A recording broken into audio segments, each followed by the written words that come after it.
किती मेहनत घेतात हे लोक. आपण काय मेहनत घेत नाही.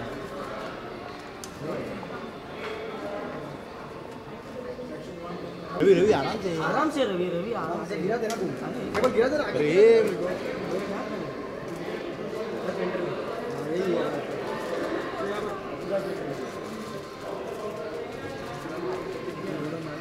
सुनो मैम.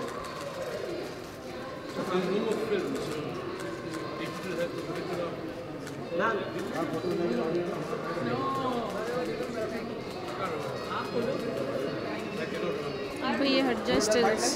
हाँ हाँ चल ना. बस फोटो आप डन. बाइट ले लो. Years then and you come here today to see. हमारी तरफ से सुभाष जी बोलेंगे.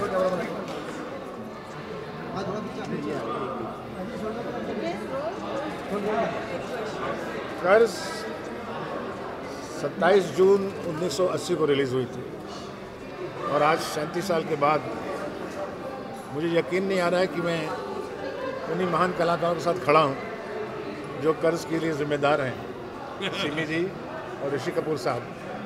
इससे बढ़ के खुशी क्या हो सकती है कि आज इतने बड़े थिएटर में, एक्सेसियर में ऑडियंस पूरी आई हुई है फिर से फिल्म देखने के लिए, जबकि उन्होंने 20-20, 25 बार, 30 बार स्मॉल स्क्रीन में फिल्म देख ली है और देखने के बाद भी यहाँ पर आ रहे हैं. तो इससे बढ़ के एक आप अच्छी फीलिंग शायद एक फिल्म मेकर को, एक फिल्म एक्टर को, फिल्म म्यूजिशियन को, फिल्म टेक्नीशियन को नहीं मिल सकती. Thank you very much for all of you, to all of you for this compliment and for this gesture that you all are here. Sir आप क्या कहेंगे इतने साल मैं जो ये इन्होंने कहा मैं वही रिपीट कर रहा हूँ. तो इन्होंने हम सब के लिए कह दिया है. सर एक सवाल, 1980 में जब ये फिल्म रिलीज हुई थी तो इतनी कामयाबी नहीं मिली थी और ओवर द इयर्स इसे कल्ट स्टेटस मिला. तो इस वक्त आप क्या कहना चाहेंगे फिल्म को याद करते हो? ये आज का दिन, आज का ये वक्त itself is proof enough to answer your question. लोग आज भी आए हैं ना, 37 साल के आज इस फिल्म का एक काइंड ऑफ प्रीमियर रखा गया है, लोग देखने आए हैं, तो itself is proving what I'm trying to say. Simi जी किस तरह की यादें जुड़ी आपकी फिल्म से? बहुत अच्छी यादें हैं, but I would like to add to this. I think 36 years हो गए हैं. आई बिलीव कि 36 इयर्स के बाद भी अभी लोग आगे. I am sure because you know films is one way of achieving immortality. And जो फिल्म्स अच्छी बनती हैं, जहाँ पे सब डायरेक्टर का काम बहुत बढ़िया होता है, आर्टिस्ट, म्यूजिक, सब कुछ जब सब जुड़ जाते हैं तो that film becomes immortal. It stands the test of time. Sir film में आपके डांसिंग स्किल्स भी बहुत उभर. अभी आपने पूरा इंटरव्यू शुरू कर दिया है, चलो उधर चलना है. अभी एक बात और कहना चाहूँगा, क्योंकि ऋषि कपूर और सिमी जी को बहुत कंप्लेंट थी कि जब कर्ज फिल्म हमने कंप्लीट की तो उसका प्रीमियर मैंने नहीं किया था. इन्होंने सोचा था कि मैं 37 साल के बाद करूँगा. तो मैंने सोचा कि 37 साल बाद premiere.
Ladies and gentlemen, the man who owns an era.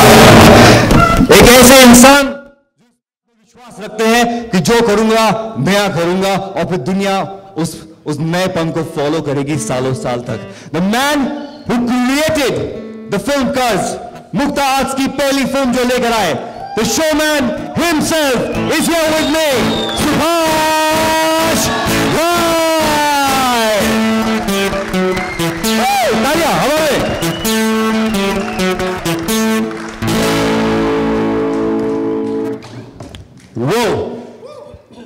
बार आंखें भर के ये जो समा आपके सामने है इसे अपनी आंखों में, अपने जहन में, अपने दिलों में बिठा लो, क्योंकि फिर कब कहां ऐसा खूबसूरत समा बनेगा ये मुझे खुद नहीं पता। Welcome sir, welcome everybody. Rishi ji कह रहे हैं बैठ जाओ यार, बात तो उनकी मानो, बैठ जाओ बैठ जाओ बैठ जाओ, बी सीटेड। ओके, आप सीट पे से भी फोटो ले सकते हैं, बैठ जाइए। थैंक यू, ताकि हम भी तो आप लोगों को देख पाए। May I please request Mr. Ghai to say a few words before we start the screening. And of course, अगर हमारे मीडिया के दोस्त कुछ सवाल करना चाहते हैं तो प्लीज आपके सवाल भी थोड़ी देर में हम लेंगे, लेकिन सबसे पहले 1980 कर्ज, सुभाष जी।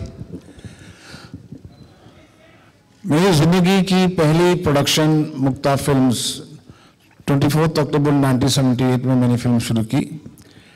उससे पहले मैं डायरेक्टर था कालीचरण, विश्वनाथ और एक दो फिल्मों का, लेकिन मुझे लगा कि मुझे ऐसी फिल्म बनानी चाहिए जो मैं बनाना चाहता हूं, और ऐसी फिल्म जिससे मैं ऑडियंस से या कमर्शियल रन से कंप्रोमाइज ना करूं। नहीं तो हर बार प्रोड्यूसर कुछ ना कुछ बोलता था, ये भी आइटम होनी चाहिए, वो भी होना चाहिए, ये भी होना चाहिए। मैंने कर्ज फिल्म लिखी और उसकी इंस्पिरेशन जो थी कर्ज की स्टोरी की, वो मैंने री इनकारनेशन ऑफ पीटर परॉल्ट से एक सीन से ली। एक सीन था उसका, मदर का। लेकिन जब मैंने पूरी स्क्रिप्ट कंप्लीट की तो मैंने उसमें काफ़ी म्यूजिक लिखा, मीन्स कि यहाँ क्या क्या आना चाहिए। और मैंने लक्ष्मीकांत प्यारेलाल जी के पास गया मैं, और मैंने उनसे कहा कि मैं ऐसी फिल्म लिख रहा हूँ सर जो आज के लिए शायद मॉडर्न है, आप मेलोडीज के किंग हैं, लेकिन मैं चाहता हूँ कि इसको मॉडर्न ऑर्केस्ट्रा के साथ सजाया जाए और इसमें ऐसा म्यूजिक हो जो लक्ष्मीकांत प्यारेलाल ने पहले ना दिया हो। भले उसकी साउंड बदले या उसकी कुछ अदा बदले या उसका कुछ लहरा बदले। तो ये एक बहुत बड़ा चैलेंज था प्यारे जी के लिए, लक्ष्मी जी के लिए। अगर आपने देखा होगा दर्दे दिल दर्दे जिगर गाना जो है वो हमारा पहला गाना था, लेकिन वो गाना जब बख्शी जी ने लिखा तो एक गज़ल के रूप में था।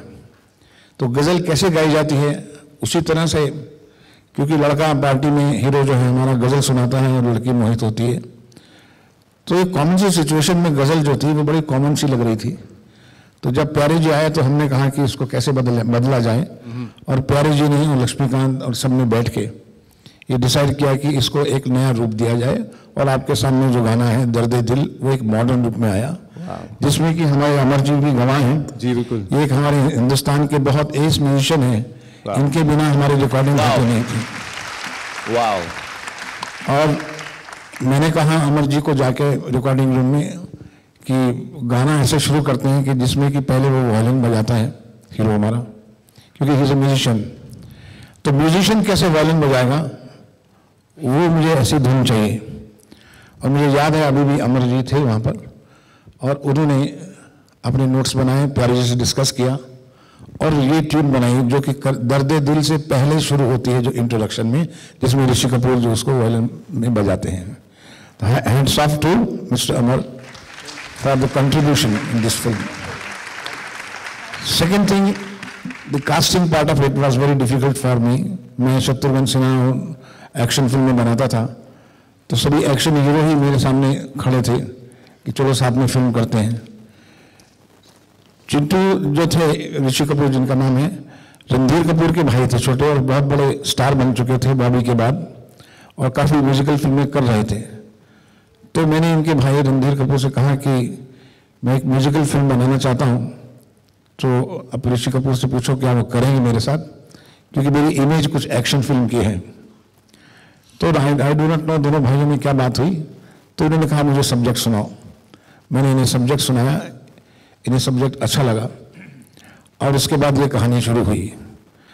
क्योंकि कास्टिंग मेरे लिए बहुत इंपॉर्टेंट था कि जो मोंटी कैरेक्टर है वो ऐसा होना चाहिए कि मोंटी लगे, उसके अंदर दर्द भी है, पेन भी है, और म्यूजिक की एक लहर भी है, और इतना अच्छा म्यूजिशियन है जो कि एक सोलफुल म्यूजिक, क्योंकि म्यूजिक जो है वो एक आत्मा दूसरी आत्मा के तक पहुंचती है।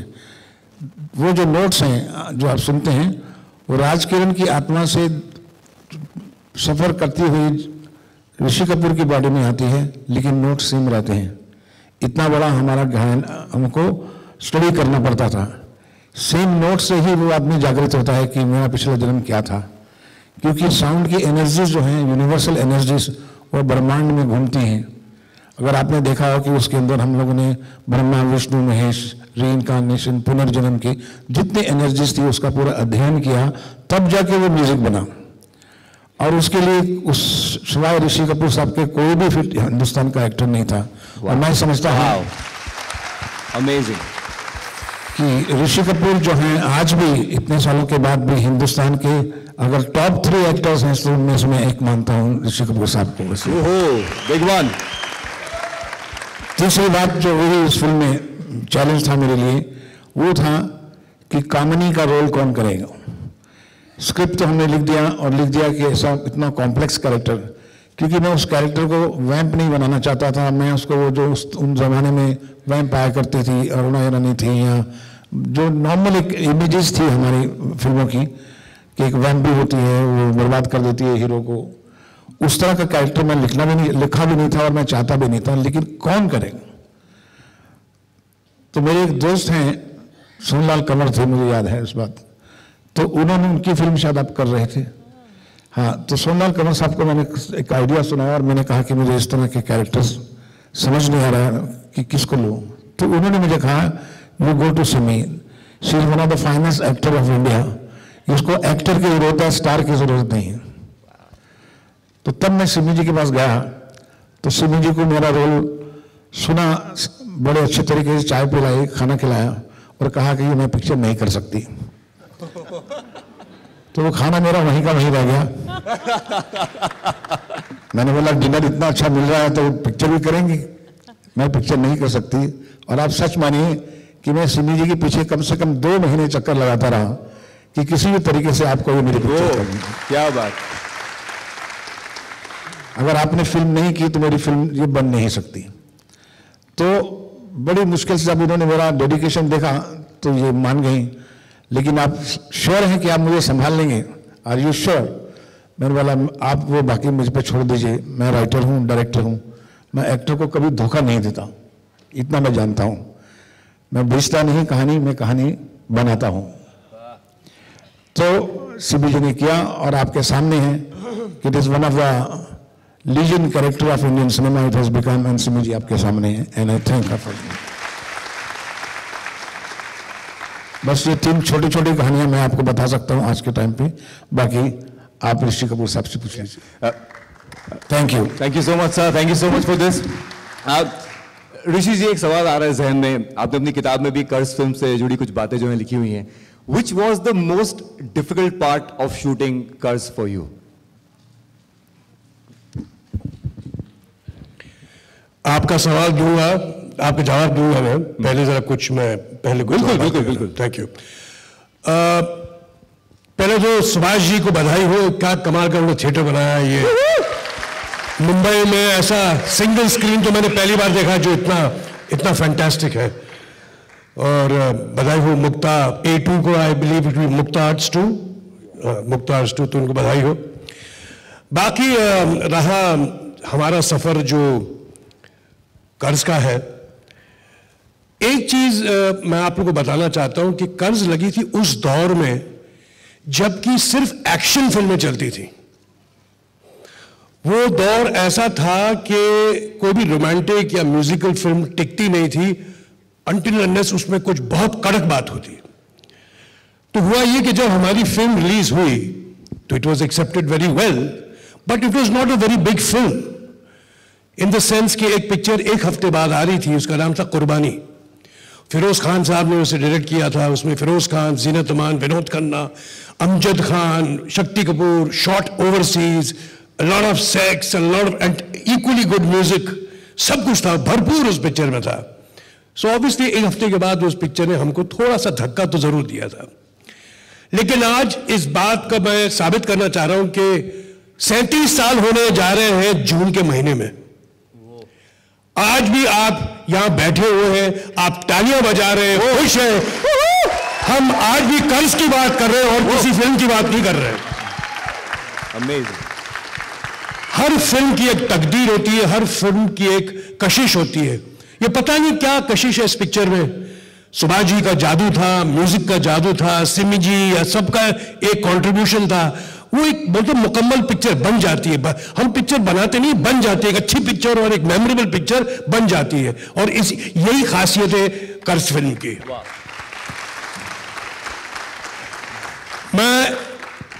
मुझे आपको ये वाक्य सुनाना मैं बहुत जरूरी समझता हूं। मेरा पहला शेड्यूल था कर्ज का, और उस गाने के साथ था दर्द दिल। तो हुआ यूं कि मैं सेट पे आया तो मैंने सुभाष जी से पूछा कि ये या हाँ सुभाष जी से पूछा कि कोरियोग्राफर कहाँ है, गाना कौन पिक्चराइज करेगा। तो उन्होंने कहा कि मैं करूंगा। तो मैं भी बीइंग फ्रैंक, तो मुझ में उतनी कन्विक्शन या मुझे I was not very happy that Subhash ji खुद वो गाना पिक्चराइज करते, क्योंकि इन्होंने एक्शन फिल्में बनाई थी, तो गाना कैसे पिक्चराइज करेंगे उन्हें। तो मैंने थोड़ा ऑब्जेक्शन दिया, तो उन्होंने मुझे कन्विंस किया। हम लोग शूटिंग कर रहे थे तो उन्हें नहीं पसंद आया, तो I promise you I reshoot the song. तो मैंने उनकी कन्विक्शन देखी उनकी बातों में, तो मैंने कहा चलो ठीक है। आपको ये बताने में मुझे बड़ी खुशी होती है कि जो गाना आप देखेंगे दर्द दिल, ये एक्चुअली कोरियोग्राफर के बगैर किया गया है, और सुभाष घाई साहब ने ही पिक्चराइज किया। बहुत कम ऐसे डायरेक्टर्स हैं जो कोरियोग्राफर का ना साथ लेते हुए गाना पिक्चराइज करते हैं। उनमें से सुभाष जी एक मेरी करियर में डेफिनेटली एक ये भी है जरूर। ये भी मुझे याद है कि जब हम शूटिंग करते थे तो सुभाष जी इतने मगन, इतने इन्वॉल्व थे कि वो गाना सुनाते थे। गाड़ी के जो बॉनेट होता ना, उसमें वो रिदम के साथ मुझे गाना सुनाते थे। टीना मुझे, हम शूटिंग करते थे तो वहां उस वक्त इतना एक आदमी कितना charged, so much involved in his music, तो उस वक्त मुझे गाना सुनाते थे ये। जैसे कि गाने से मुझे याद आया, अनुपम खेर साहब मेरे साथ मजाक करते हैं। एक आज शो में मैं गया था तो उन्हें जाहिर कर्ज से अगर बात चली तो वो गाना आता है ओम शांति ओम। तो उसके बोल ऐसे हैं कि मेरी उम्र के नौजवानों, जो आपको मालूम है आगे क्या है। तो अनुपम खेर साहब ने मुझे बोला कि अब तुम ये गाना छोड़ दो। मैं बोला क्यों? अब तुम गाओ, क्या उम्र थी, क्या समा था, क्या जमाना था, एक हसीना थी, एक जमाना था। तो दोनों ही गाने मेरे हैं, दोनों ही गाने फिल्म कर्ज के हैं, और दोनों ही उतने ही बड़े सक्सेसफुल गाने हैं। तो मैं आज के दिन लक्ष्मीकांत जी को याद करते हुए, प्यारे जी को शुक्रिया करते हुए, अमर भाई जो हमारे हैं यहाँ म्यूजिशियन हैं, गोरख भाई नहीं आ सके जिन्होंने वो गिटार का पीस बनाया था, वो भी है, मैं उनका बहुत बहुत शुक्रिया अदा करना चाहता हूं कि आपने जो हमारी एक पूरी टीम की जो एक टीम वर्क थी, वो मैं बहुत खुश हूं आपको ये सब बताने के लिए। कर्ज के बहुत सी बातें हैं, बट मैं आपका टाइम नहीं लेना चाहता, इतना चाहता हूं कि आप फिल्म भी देखें। I hope you enjoy the film and thank you very much for coming. मैंने पहले सोचा कि सुभाष घाई ने कोई जूनियर आर्टिस्ट मंगाया एक्चुअली थिएटर में देखने के लिए, मुझे इतना यकीन नहीं था कि इतने लोग आज